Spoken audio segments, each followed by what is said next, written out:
Ciel bleu, nuages blancs, sable doré. Une journée parfaite pour bronzer sur cette luxueuse plage hawaïenne, tout en se faisant servir par Kirby, mon ennemi juré. Cette gamine me taquinait tout le temps à propos de mes vieux vêtements et de mes cheveux en pagaille, mais elle ne savait pas que j'étais secrètement millionnaire. La terre à Clarine. Construire des châteaux toute la journée ne va pas te remplir l'estomac. Finis ton service et rentre chez toi. Eh bien Marie, qui ne veut pas devenir riche? Malheureusement, certains ne peuvent qu'en rêver. Si tu veux être Cendrillon, alors trouve-toi un prince. Et pas Danny, il est aussi pauvre que nous. Ne sous-estime pas mon Danny. Mon précieux cœur a fondu pour lui pour une raison. C'est juste qu'il ne semble pas encore réaliser que nous sommes destinés l'un pour l'autre. Mais Marie avait raison. Mon dîner ne se préparera pas tout seul.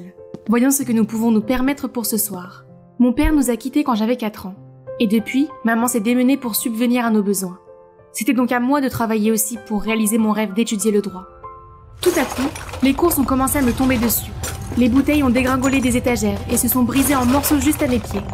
Ah, c'est un tremblement de terre? Je me suis baissée et j'ai prié jusqu'à ce que cela s'arrête. Heureusement, personne n'a été blessé. Mais ça a laissé un sacré désordre. Warren, le propriétaire du magasin, avait l'air désemparé. Cet endroit était tout ce qu'il avait. Je l'ai donc aidé à nettoyer et à replacer sur les étagères tout ce qui n'avait pas été endommagé. Avant de partir, prends ceci en témoignage de ma gratitude. J'espère qu'il te portera chance. Un billet de loterie? Je ne sais pas comment ce jeu fonctionne. Je vais te montrer, c'est simple. Chaque billet a une série unique de numéros. Il suffit de regarder les résultats à la télé ce soir et de voir s'ils correspondent. Voyons voir. Tes numéros sont 15, 26, 14, 48, 07, 23. Hé, ce sont les numéros chanceux auxquels j'ai pensé toute la journée. Je veux ce billet. Kirby, arrête de mettre ton nez dans mes affaires, tu veux bien? Désolée, mademoiselle, c'est le dernier ticket aujourd'hui et je l'ai déjà donné à Clarine. Alors je vais l'acheter. Voici vos $2, donnez-le-moi. Dans tes rêves? Je me moquais bien de ce billet, mais il était hors de question que je la laisse obtenir ce qu'elle voulait. Et elle ne me laissera sûrement pas tranquille. Que dirais-tu de $10? C'est une fortune pour des gens comme toi. Non merci, je préfère gagner des millions et faire de toi ma bonne. Écoute, tu n'obtiendras jamais rien de moi, que ce soit ce ticket ou Danny. Abandonne. Très bien, je vais peut-être laisser tomber ce stupide ticket, mais Danny, jamais. Pourquoi sommes-nous toujours en train de nous chamailler? Eh bien, nous sommes toutes les deux en compétition pour le cœur de Danny. Tennisman hors pair et Adonis enrobé. En fait, je pensais que j'avais plus d'avantages car nous travaillons à temps partiel dans le même restaurant. Mais non, Danny était vraiment froid. J'ai essayé encore et encore, mais à chaque fois, il m'a juste donné un remerciement sans âme et c'est tout. Si seulement je pouvais lui construire ses propres cours de tennis, peut-être changerait-il d'attitude. Mais c'est impossible pour une pauvre fille comme moi, à moins de toucher le jackpot. Les numéros chanceux aujourd'hui sont 48, 07, 15. Devrais-je ajouter le fait de gagner à la loterie à ma liste de rêves? 26, 14. Ces mots, ces chiffres me semblent familiers. Non, ce n'est pas possible. Et la méga boule est 23. Si votre billet contient les 6 numéros, vous gagnerez plus de 20 millions de $. Jouez! Moi? Je crois que je viens de devenir millionnaire. Dieu a répondu à mes prières. Quoi? Kirby est là aussi? Le billet a dû faire mouche pour de vrai. Je me suis précipitée pour fouiller dans les poubelles. Et... Ah, le voilà. C'est le mien. Comme si. Allons donc demander à Warren à qui appartient ce billet. Génial. Et on lui donne un tiers du prix? Tu t'attends vraiment à ce qu'il ne demande pas sa part? C'est vrai. Ok, laisse tomber et je te donnerai 30%. Très bon ratio. Mais 30% c'est parfait pour toi. Je prends 70% et Danny. Oh, c'est comme ça que tu veux jouer. Très bien alors. Et si celui qui gagne le cœur de Danny obtient 70%? Marché conclu. Nous avons donc caché le billet de loterie dans un coffre avec 2 serrures. Chacun d'entre nous gardant une clé. Puis nous l'avons enterré dans un buisson de l'école. On dirait que la course secrète entre nous commence maintenant. Kirby n'a pas perdu de temps et a apporté à Danny le plus beau des déjeuners, mais il a gardé sa froideur et l'a à peine reconnu. Il me semble que j'ai besoin d'une approche plus délicate. J'ai donc demandé à Marie d'organiser un jeu collectif parmi le personnel du resto, où nous devons tous répondre aux mêmes questions afin de mieux nous comprendre les uns les autres. Oh, regardez, il aime regarder Star Trek, écouter Sam Smith et lire Harry Potter, comme moi. Oh Danny mon garçon, je t'avais dit que nous étions destinés à être ensemble. Question suivante. Quelle est la clé pour maintenir une relation à long terme? Voilà notre toute première réponse. Des sentiments? Allez Danny, sois réaliste. À quoi servent les sentiments si on ne peut même pas se permettre un rendez-vous? Les pauvres peuvent aussi être heureux en amour, mais je ne pense pas que les gens pragmatiques comme toi puissent l'être. Non, il a mal compris ce que je voulais dire. Après ça, il m'a complètement ignorée. Pire encore, l'effrontée Kirby ne l'a jamais laissé tranquille. Elle a même fait venir toute l'équipe de Pom Pom Girl pour faire ce numéro ridicule pendant qu'il jouait. Qui applaudit sur un cours de tennis? Elle a fait les choses en grand, alors il fallait que je mette la main à la pâte. Il est temps de sortir mes économies pour l'université. J'ai passé toute la journée au centre commercial, à lui acheter des cadeaux et à me refaire une beauté. C'est la première fois de ma vie que je dépense mon argent durement gagné sans tenir compte du prix. Ça fait du bien, mais en même temps, c'est un peu mauvais. Mais je pourrais me rattraper avec l'argent de la loterie une fois que j'aurai le cœur de Dani. Regarde, j'ai vu cette montre et j'ai tout de suite pensé à toi. J'ai même rencontré un joueur de tennis professionnel au centre commercial et il m'a dit que cette raquette était la meilleure. Qu'est-ce que tu en penses? Tu es folle? Ça coûte des milliers d'euros. Pourquoi tu fais ça? Ce n'est pas la réaction que j'attendais, mais je t'aime bien, Dani. Je n'ai pas été assez courageuse pour te le dire parce que je n'avais rien, mais bientôt ma vie va changer et je peux tout te donner. Je n'ai pas besoin de ces choses. Tu es si gaspilleuse et superficielle. Tu penses vraiment que l'argent peut tout acheter, y compris les sentiments? Pourquoi était-il si en colère contre moi? Je me suis dit qu'il avait dû remarquer que j'avais travaillé dur pour tout cela et que je m'étais même embellie pour lui. D'accord, il n'aime peut-être pas mes cadeaux, mais est-ce si grave que j'ai envie d'être un peu généreuse avec moi-même maintenant que j'ai de l'argent? Les choses ont empiré quand, en arrivant au travail, j'ai vu Kirby réserver tout le restaurant pour permettre à son Dani de se reposer et de dîner avec elle. Très bien, tu gagnes, Kirby. J'abandonne. Rien, absolument rien ne s'est passé comme je le voulais. Ma chance, mon argent, mon homme. Maintenant, je me contente des 30% que Dieu m'a donnés. J'en ai fini de courir après qui que ce soit. Seuls mes amis errants me comprennent. Muffin, Brownie, Oreo. Attendez, où est Cupcake? Tu le cherches? Laisse-le partir. Cette fille superficielle et gaspilleuse doit s'assurer qu'il n'est pas affamé. C'est donc toi qui les nourris tous les jours? Qu'est-ce que ça peut te faire? Retourne à ton rendez-vous avec Kirby. Je ne suis qu'une matérialiste qui pense que l'argent résout tout. Je suis désolée pour mon comportement. C'est juste qu'à la maison, je suis entourée de gens qui ne pensent qu'à l'argent. Donc je déteste ce mode de vie. Pourquoi tu parles comme si tu étais riche ou quelque chose comme ça? Ouais, en quelque sorte, mes parents sont les présidents de Sunland Corp. Quoi? La plus grande entreprise de meubles de la ville? Incroyable! Alors pourquoi tu travailles à temps partiel dans un restaurant? Je veux gagner mon propre argent. Une vie indépendante me convient beaucoup mieux. Tu es si bête. Pourquoi se battre si on n'est pas obligé de le faire? Si j'étais toi, ma vie serait tellement différente. Je ferais en sorte que ma mère n'ait pas besoin de travailler tout le temps. Je pourrais même aller dans n'importe quelle école de droit coûteuse et m'occuper de tous ces chats et chiens errants. Étonnamment, cette fois-ci, Dani ne m'a pas regardé avec des yeux blasés comme auparavant. Au lieu de cela, il a écouté patiemment et m'a donné le plus doux des sourires. Et pas l'amour. C'est une chose que l'argent ne peut pas acheter. Qu'en est-il de Kirby? Est-ce que l'un de ses grands gestes t'a impressionné? Je préfère les chats. Notre discussion a confirmé qu'il y a encore une chance pour moi. Le seul avantage de Kirby sur moi, c'est l'argent. Mais Dani s'en moque de toute façon. C'est le nouvel élève? On dirait que Dani vient de trouver un adversaire de taille. C'est Finn. Regarde comme il sourit à chaque fois que son adversaire rattrape un point. Attends, tu viens d'appeler Dani l'adversaire de quelqu'un? Quelqu'un a un nouveau béguin. Qui? Ne dis pas de bêtises. C'est alors qu'une balle s'est dirigée vers nous. Et bon sang, Finn l'a attrapé à quelques centimètres du visage de Kirby. Tu vas bien? Elle va bien. Son visage devient toujours rouge, ça n'a rien à voir avec la balle. Kirby était tellement gênée qu'elle s'est enfuie. On dirait que notre course a pris un tournant. Mais étonnamment, Finn s'est tourné vers moi et m'a demandé mon numéro. Hein? Est-ce que mon charme brille à ce point? Tout le monde savait que j'aimais bien Dani, mais il est une telle énigme. Peut-être que je pourrais utiliser Finn pour rendre Dani jaloux et appâter Kirby pour qu'elle abandonne notre marché. Comme je suis une génie. Les jours suivants, dès que Dani était là, je flirtais avec Finn et m'assurais que Kirby nous voyait. Un jour, j'ai trouvé une excuse pour emprunter le téléphone de Finn et je l'ai secrètement utilisé pour envoyer un message à Dani afin d'attiser sa jalousie. Si tu n'aimes pas Clarine, alors laisse-moi jouer un peu avec cette fille innocente. Et Kirby a aussi besoin d'un coup de pouce pour admettre ses sentiments, n'est-ce pas? En fait, je t'aime bien. En regardant tes yeux, je sais que tu as aussi des sentiments pour moi, alors... Enfin, je leur ai donné rendez-vous au cours de tennis ce soir à 20h. Si Dani ne veut pas que je sois blessée et si Kirby ne veut pas rater son grand amour, ils viendront. Ensuite, j'ai effacé mes traces, j'ai bloqué leurs 2 numéros et j'ai rendu son téléphone. Merci beaucoup. Tu es libre ce soir? Viens sur le terrain de tennis, j'ai quelque chose d'important à te dire. Oh mon Dieu, Finn a l'air d'avoir gagné le tournoi de Wimbledon. Ce soir-là, Finn est arrivé tôt et était très impatient. Voyons qui va lever le rideau. Ah, c'est Kirby. Oh Finn, tu m'as eu à bonjour. Mais admettre mes sentiments signifie que je perds le marché avec Clarine alors.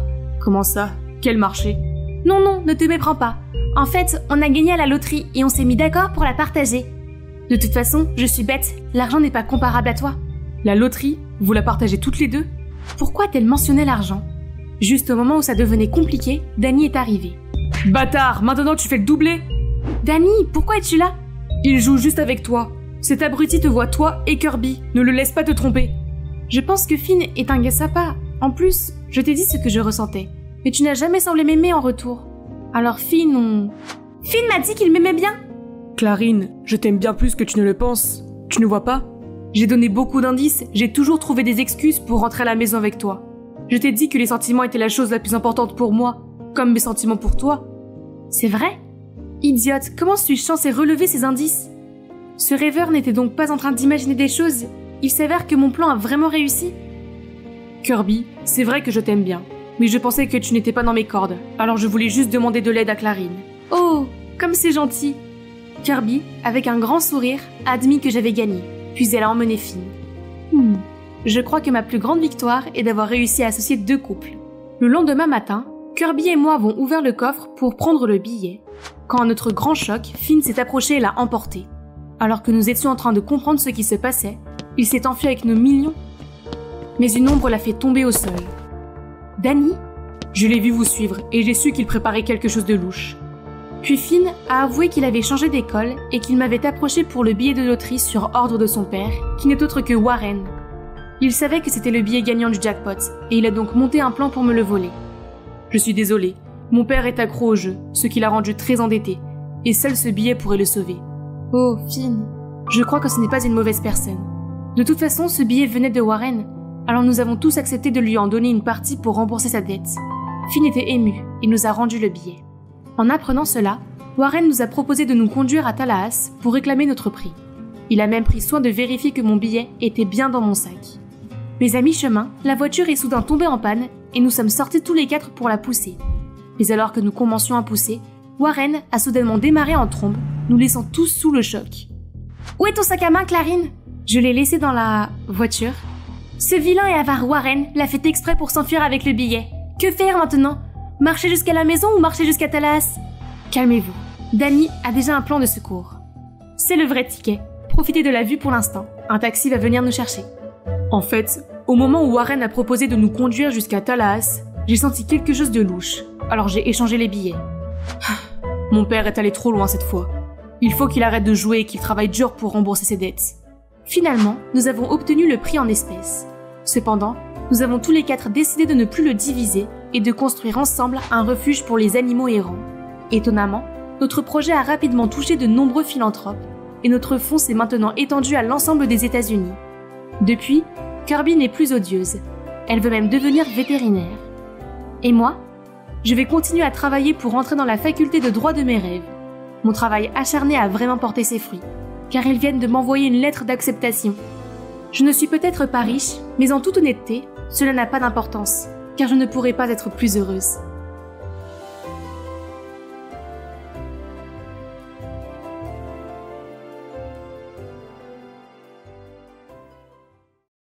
Hey, c'est encore moi, Bella.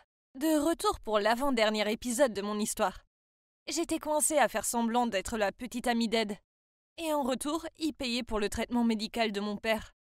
Je ne pouvais pas prévoir que Jim prendrait un vol de retour plus tôt et apparaître juste là pour nous voir, Ed et moi, ensemble. Je voulais juste tout dire à Jim, mais finalement, le truc entre Ed et moi n'était pas un numéro d'un soir. Je devais poursuivre notre fausse relation pour qu'il couvre les frais médicaux de mon père. Pire encore, Jim a quitté son travail et je n'ai même pas eu l'occasion de m'expliquer avec lui. Et juste quand je pensais que les choses ne pouvaient pas être plus compliquées, John m'a envoyé un email avec une photo et, oh mon Dieu, je ne m'attendais pas à voir ça. J'ai regardé la photo avec stupéfaction. Ed et Ellie s'embrassaient passionnément dans une voiture. Et bien que leur visage ne soit pas clair, c'était évidemment eux. J'ai marché vers le bureau d'Ed et j'ai fait irruption sans frapper. Ed et Ellie étaient là, et en me voyant, ils ont levé la tête et m'ont regardé avec des yeux perplexes. Après quelques moments de silence, je me suis calmée et j'ai bégayé. « Pourquoi Comment ça se fait? Vous êtes frères et sœurs, n'est-ce pas ?» La discussion ne menait nulle part, alors je leur ai montré la photo. Ellie m'a immédiatement pris le téléphone des mains et m'a dit, inquiète. « Bella, calme-toi. S'il te plaît, écoute-moi, ce n'est pas ce que tu penses. Je peux t'expliquer. » Ed l'a arrêté et lui a dit « T'es sûr qu'on devrait ?» Ils se sont regardés confus pendant un moment. Puis Ellie a soupiré et a répondu « Il n'y a pas d'autre solution maintenant. » Mon cœur battait comme pas possible. Je n'avais aucune idée de ce qui se passait. Mais je sentais que j'allais le découvrir. Ellie m'a dit qu'il était vrai que sa mère et le père d'Ed avaient une relation compliquée, qu'ils avaient rompu et s'étaient séparés il y a des années. Plus tard, sa mère l'a eue et est devenue une mère célibataire. Mais Ellie savait qui était son père. Et ce n'était certainement pas Monsieur Stratford. Attends, quoi? Alors vous n'êtes pas frères et sœurs? Je n'en croyais pas mes oreilles. Oui, poursuivait Ellie. Quand j'ai eu 17 ans, ma mère est tombée malade et a découvert qu'il ne lui restait que quelques jours. Dans une tentative désespérée, pour assurer mon avenir, elle a dit au père d'Ed que j'étais sa fille. Je savais que ce n'était pas la vérité, mais à l'époque, c'était le seul moyen. Ed a marché vers Ellie pour lui montrer son encouragement. J'ai été très méchant avec elle au début. Je la détestais parce qu'elle était le passé inacceptable de mon père. Alors, quand mon père s'est arrangé pour qu'Ellie soit stagiaire dans l'entreprise, puis l'a promue chef de projet, j'ai décidé que je devais faire de mon mieux pour la mettre dehors. Ah, c'était donc la raison. J'ai toujours pensé qu'il avait la même passion que moi. Mais dès le début, son objectif était de la mettre à la porte. Ellie m'a fait asseoir et m'a dit « Ed était si enfantin à l'époque. » Dès qu'il a eu son diplôme, il s'est présenté dans l'entreprise comme étant l'héritier, a pris ma place et m'a forcé à devenir son assistante. Cela m'a frustrée, car j'ai travaillé si dur pour obtenir le poste. Alors je n'ai pas été très gentille avec lui au début. Maintenant ils se regardaient officiellement avec cette affection l'un pour l'autre juste en face de moi. Ah, je n'avais pas d'autre choix que de les écouter jusqu'au bout pour découvrir la vérité. Ed a ajouté « Je pouvais clairement voir son opposition. Mais pour moi, personnellement, elle était toujours professionnelle en parlant de travail. » Lui aussi, Ellie a poursuivi. Avec le temps, j'ai réalisé qu'il n'était pas un héritier sans talent, mais un grand leader. Bientôt, je l'ai vu comme un homme et j'ai ressenti de la sympathie pour lui. Cependant, il croyait que j'étais sa demi-sœur et je devais donc garder mes sentiments dans mon cœur et rester silencieusement à ses côtés pour prendre soin de lui et le soutenir. Nous allions souvent en voyage d'affaires et à des fêtes ensemble, et sommes petit à petit devenus inséparables. Je me suis tournée vers Ed et j'ai vu qu'il regardait Ellie avec un regard rempli d'amour, un regard qu'il ne m'avait jamais lancé. Alors j'ai demandé « Quand avez-vous commencé à tomber amoureux l'un de l'autre » Ed a eu l'air gêné. Il a pris la main d'Ellie et a dit « C'était pendant un voyage d'affaires à Las Vegas. Nous avons discuté avec beaucoup d'invités, alors nous avons beaucoup bu, puis nous sommes rentrés à l'hôtel. Et elle m'a embrassé sur la joue. » Il s'est retourné pour regarder Ellie avec des yeux affectueux et a continué. Au début, j'ai été choquée et je l'ai repoussée. Mais après, elle a avoué ses sentiments pour moi et m'a fait connaître la vérité. Cette fois-là, je m'étais sentie malade et inquiet de tout ça. Mais en découvrant la vérité, mes sentiments pour elle sont instantanément devenus accablants. Alors, Ellie l'a interrompu. Nous avons passé la nuit ensemble et avons décidé de sortir ensemble en secret. Comme tu le sais, si ça avait été découvert, je devrais certainement quitter la maison et l'entreprise. Nous voulions donc attendre qu'il ait pris pied dans l'entreprise et qu'il puisse s'occuper de moi quoi qu'il arrive. Je ne pouvais pas croire ce qui s'est passé. Las Vegas, je me suis souvenue de ce voyage. C'était le voyage d'affaires d'Ed, à l'époque où je venais de commencer à travailler chez Starcross. J'ai regardé Ed avec colère et je lui ai demandé « Alors tu m'as trompé pendant tout ce temps ? Maintenant c'est parfaitement logique.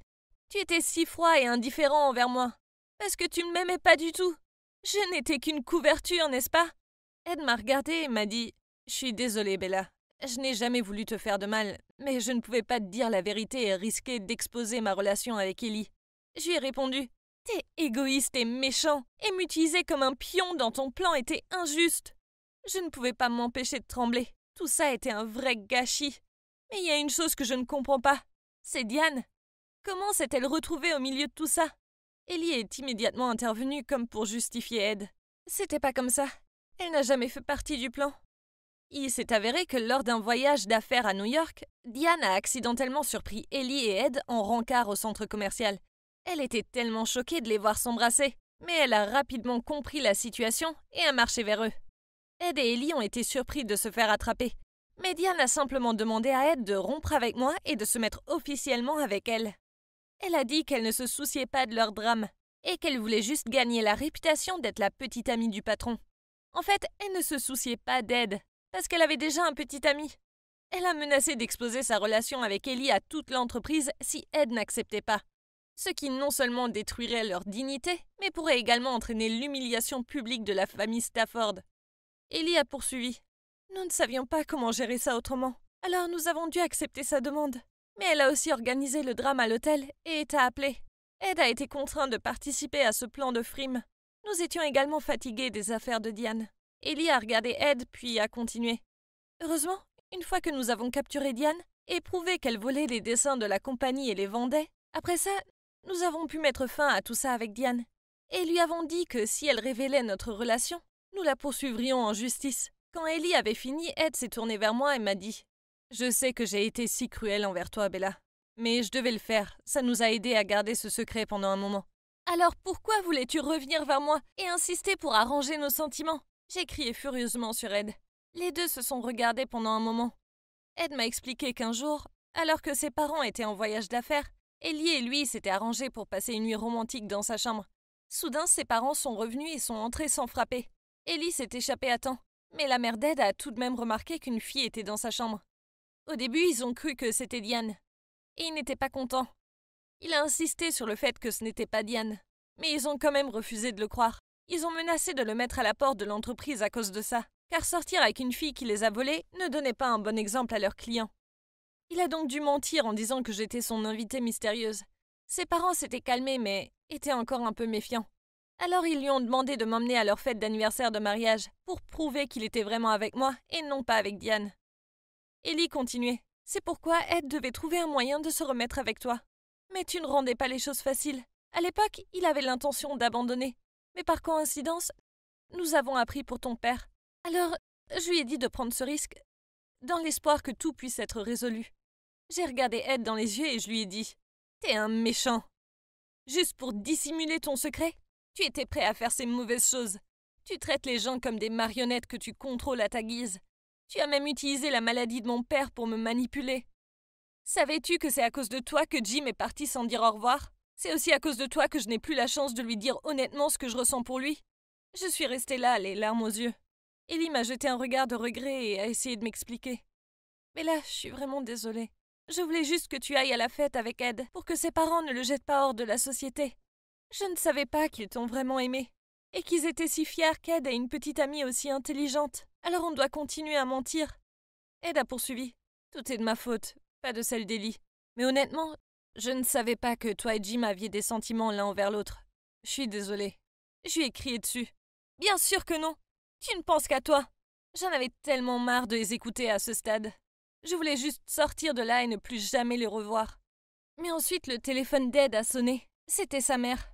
Il a répondu immédiatement. Et elle lui a fermement dit de rentrer à la maison immédiatement. Et de nous emmener, Ellie et moi, avec elle. Waouh! Quoi? Pourquoi moi? Qu'est-ce qui se passait?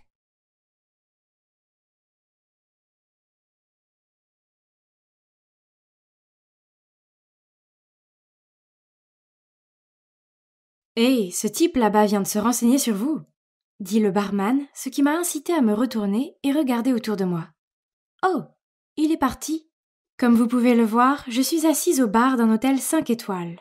Non, je ne suis pas riche, au contraire. J'ai pris toutes mes économies et j'ai décidé de les dépenser pour profiter de chaque jour qui me restait à vivre. Tout a commencé il y a plusieurs mois. Je souffrais constamment de douleurs et d'épuisement. J'ai mis ça sur le compte du stress au travail, mais mes symptômes ont empiré. J'ai fini par consulter un médecin et je suis restée choquée en entendant les mots cancer et progressif. Les semaines suivantes ont été un tourbillon de rendez-vous à l'hôpital et de traitements. J'ai fait de la chimio et mes beaux cheveux longs sont tombés. Je me sentais tout le temps fatiguée et sans espoir. J'en ai eu assez, alors j'ai arrêté la chimiothérapie, quitté mon travail et décidé de profiter du peu de temps qu'il me restait. La plage hawaïenne est si belle. Puis, soudain, quelqu'un m'a foncé dessus. Ah! Son verre m'a trempée. Je les ai entendus dire « Oh mon Dieu, je suis vraiment désolée !»« Oh, hey, vous êtes la fille qui était assise seule au bar tout à l'heure !» J'ai levé les yeux et waouh, qu'il était beau! J'ai secoué la tête et insisté sur le fait que c'était ma faute pour ne pas avoir fait attention. Après ça, il m'a rejoint pour une promenade et nous avons commencé à discuter. Oh, il s'appelle Antoine au fait. Donc, le lendemain, je l'ai invité à déjeuner. Je n'ai pas beaucoup d'appétit ces jours-ci, et le plus que je pouvais faire était de regarder fixement mon assiette à peine touchée. Alors, j'ai su que je devais être honnête avec lui. « Hey, Antoine, je t'aime vraiment bien et je veux apprendre à te connaître davantage. Mais j'ai un cancer et il ne me reste plus beaucoup de temps. » Au début, il y a eu un silence écœurant. Mais ensuite, il a pris ma main et imaginez quoi? Il m'a dit qu'il voulait aussi apprendre à me connaître. Les quelques semaines suivantes avec lui ont été magiques. Puis, nous sommes revenus en ville et avons continué à sortir ensemble. Antoine était tellement génial et me couvrait constamment d'amour. Un soir, après le dîner, Antoine nous a conduits jusqu'à cette colline. Il a dit qu'il voulait me montrer la ceinture d'Orion, et c'était si romantique. Je ne voulais pas gâcher ce moment, mais il y avait quelque chose que je devais lui dire. « Antoine, j'ai vu le docteur aujourd'hui. Il a dit que rien n'avait changé. Bien qu'il ne l'ait pas mentionné, je suppose qu'il ne me reste plus beaucoup de temps. » Mes larmes ont coulé sur mon visage. J'ai passé les meilleurs moments avec toi. Je crois vraiment que je t'aime. Soudain, Antoine s'est mis à genoux et m'a demandé « Ma chère Angela, veux-tu m'épouser ? C'est le moins que je puisse faire pour toi. » J'étais sans voix, alors j'ai hoché la tête et je l'ai serré fort dans mes bras. J'étais trop heureuse. Je n'ai pas pu m'empêcher de partager notre histoire d'amour sur les médias sociaux. Rapidement, des milliers de personnes l'ont aimé et partagé en disant quel couple inspirant nous étions. C'était fou, mais fantastique. Leur soutien m'a donné l'impression que je pouvais affronter mon cancer, le monde, tout. J'ai commencé à remarquer qu'Antoine recevait beaucoup d'attention de la part des autres filles. Elle savait qu'il était le gars qui avait fait sa demande à la fille mourante, alors elle semblait s'attrouper autour de lui et l'admirer. Puis, un jour, alors que nous étions ensemble au magasin de robes de mariée, je suis sortie de la cabine d'essayage dans cette magnifique robe, me sentant comme une princesse. Mais j'ai alors vu Antoine parler à une autre fille. Elle a touché son épaule et je l'ai entendu dire « Ta fiancée a beaucoup de chance de t'avoir. » Puis elle s'est penchée plus près de lui. « Antoine !» je lui ai sifflé et j'ai demandé « Bébé, de quoi j'ai l'air ?» Il s'est détourné de la fille et m'a regardé fixement. « Ouais, magnifique !» Il a souri maladroitement. Je n'ai pas pu m'empêcher de me sentir mal. Je sais que c'est un homme attirant, mais il était sur le point de m'épouser. Ce n'était pas du tout agréable de le voir flirter avec quelqu'un d'autre à l'essayage de ma robe. Pourtant, j'ai essayé de mettre tout cela de côté, car je voulais profiter du peu de temps qu'il me restait. Le mariage était un rêve devenu réalité. C'était un jour si magique. Puis, juste avant notre lune de miel, je suis allée voir mon médecin. À mon grand et complet choc, il m'a dit « Je suis content de vous informer que vous êtes en voie de guérison. » Oh mon Dieu! Je n'en croyais pas mes oreilles. Je me sentais mieux. Je me suis précipitée à la maison pour annoncer la bonne nouvelle à Antoine, mais sa réaction n'a pas été celle que j'attendais. Son visage s'est effondré. Il est d'abord resté sans voix, puis il a bégayé. « Félicitations, chérie. » Qu'est-ce que ça veut dire? Quoi qu'il en soit, notre lune de miel a été merveilleuse. Mon appétit était revenu et j'en profitais au maximum. Miam, la nourriture a si bon goût. Cela n'est pas passé inaperçu auprès d'Antoine et il m'a dit « Tu peux essayer de mâcher plus doucement ?» Peu importe, j'avais l'intention d'apprécier ma nourriture. Quand nous sommes revenus à la maison, j'ai emménagé dans son appartement. Pour l'amour de Dieu, il y avait des assiettes sales et des chaussettes puantes partout. Comment quelqu'un d'aussi méticuleux sur son apparence pouvait-il vivre dans un tel état? Je me suis dit qu'il n'y avait pas de problème, que je l'aimais et que je devais apprendre à aimer son désordre. C'était si bon d'être en vie, et j'admets que j'ai peut-être exagéré sur les snacks, les gâteaux, les repas à l'extérieur, et oui, j'avais pris quelques kilos en trop, alors les tâches ménagères étaient un peu trop pour moi. D'ailleurs, pourquoi devrais-je les faire? C'était son bordel. Mais une fois, quand j'en ai eu marre de voir ses caleçons puant partout, je lui ai demandé « Comment un type qui te ressemble peut-il vivre dans ce trou à rats ?» Mais il m'a ignoré et est allé directement au lit, et ses ronflements bruyants n'ont pas tardé à suivre. Qu'est-ce qui se passe? Où était l'homme gentil et charmant que j'avais épousé? Lassée, j'ai fait de mon mieux pour nettoyer un peu l'endroit. J'étais essoufflée et je transpirais beaucoup. Ma tête me démangeait super bien, alors j'ai enlevé ma perruque et je me suis gratté le cuir chevelu. À ce moment-là, j'ai entendu Antoine crier, et quand je me suis retournée, il se tenait le visage de peur. « Bébé, qu'est-ce qui ne va pas ?» Je me suis précipitée vers lui. « Oh, je vois !» J'ai éclaté de rire. « Ah, c'était juste trop inconfortable de porter cette perruque, alors je l'ai enlevée, c'est tout. Mais regarde, mes cheveux repoussent !» En tremblant, il a bégayé. « Tu portais une perruque tout ce temps? Tu as l'air terrifiante !» Eh bien, oui, je suppose que les cheveux qui poussent en dents de scie me donnaient l'air assez effrayante. Tu ne devrais pas être heureux pour moi? J'ai marmonné et forcé un sourire tout en essayant de remettre la perruque. Savoir que j'étais capable de vivre à nouveau était incroyable. Mais vivre, avec mon mari lunatique et insouciant, maintenant, ce n'était pas si génial. Un soir, il est rentré du travail de mauvaise humeur et a commencé à me crier dessus parce que je n'avais pas rangé. Je lui ai dit que je ne devrais pas avoir à le faire, puisque ce n'était pas mon bordel. Il m'a regardé de travers. Je subviens seule à nos besoins à tous les deux. Je rentre à la maison pour te voir, te prélasser sur ton énorme derrière, et tu oses me parler comme ça? C'est toi qui dois te lever et travailler, puisque tu manges 2 fois plus que moi. Ces mots m'ont fait mal. Alors avec des larmes aux yeux, je lui ai dit « Comment oses-tu me parler comme ça ?» Antoine était sur le point de dire quelque chose, mais il a fait une pause. Puis, il a juste soupiré. « Écoute, je suis désolée bébé, je sais que tu es en train de te remettre. » Je l'ai regardé fixement et j'ai dit « Je n'ai rien fait pour le dîner, alors allons manger dehors. » J'appréciais mon poulet tournant, il était si bon que j'ai peut-être pris une trop grosse bouchée, qui s'est logée dans ma gorge. Bientôt, je me suis étouffée, je ne pouvais plus respirer. Effrayée, j'ai regardé Antoine pour avoir de l'aide, mais il faisait défiler son téléphone. Puis, à mon grand étonnement, il est parti vers la salle de bain. Je continuais à taper sur la table pour appeler à l'aide. Heureusement, un serveur s'est précipité et m'a frappé très fort dans le dos, et j'ai réussi à recracher le morceau de poulet. Quand Antoine est revenu, j'ai demandé avec colère « Comment as-tu pu me laisser comme ça ?»« De quoi tu parles, bébé ? Je t'ai vu apprécier ta nourriture. Tu as fini ? Rentrons à la maison. » Oh ! Il savait parfaitement que je m'étouffais. Quel crétin ! Tout ce que j'avais pensé et attendu de lui s'est effondré. Il était prêt à me laisser mourir étouffé plutôt que de m'aider.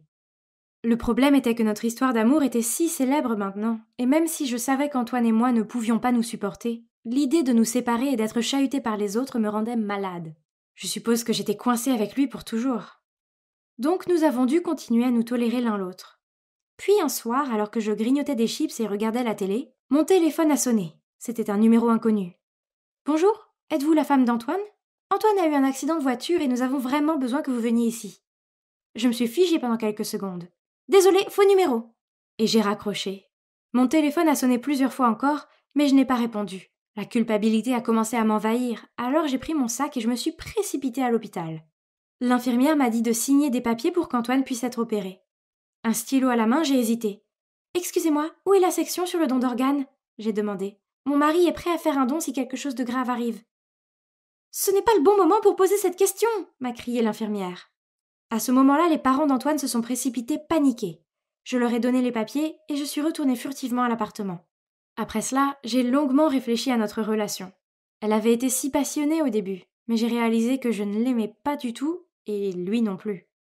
Toutes nos décisions étaient prises intensément et rapidement en fonction de l'idée que je pourrais mourir plus tard.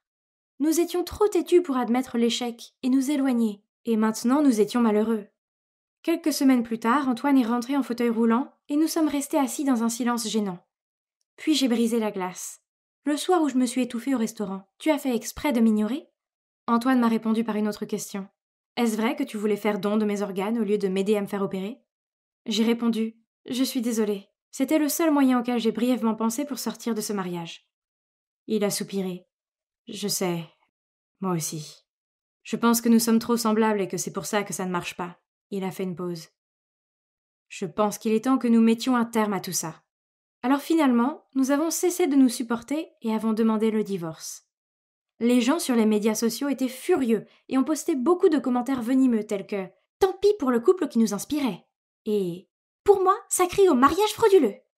J'ai décidé de fermer tous mes comptes en ligne, leurs opinions n'ont plus d'importance. J'ai le soutien de ma famille et c'est le plus important. Étonnamment, je suis toujours amie avec Antoine. Nous avons vécu beaucoup de choses ensemble. Et il n'est pas si mauvais. Mais je ne veux jamais vivre avec lui. Ah ! J'ai même rencontré mon petit ami actuel grâce à Antoine, car c'est lui qui m'a présenté à lui. N'est-ce pas drôle ? Parfois les choses ne se passent pas comme prévu, mais ce n'est pas grave. Vivre un mensonge juste pour sauver un ego meurtri est bien pire. Oh, au fait, ce sont mes vrais cheveux. Je suis maintenant en parfaite santé. Rappelez-vous, on ne vit qu'une fois. Alors ne perdez pas votre temps à essayer de plaire aux autres, mais profitez plutôt de la vie et vivez-la au mieux.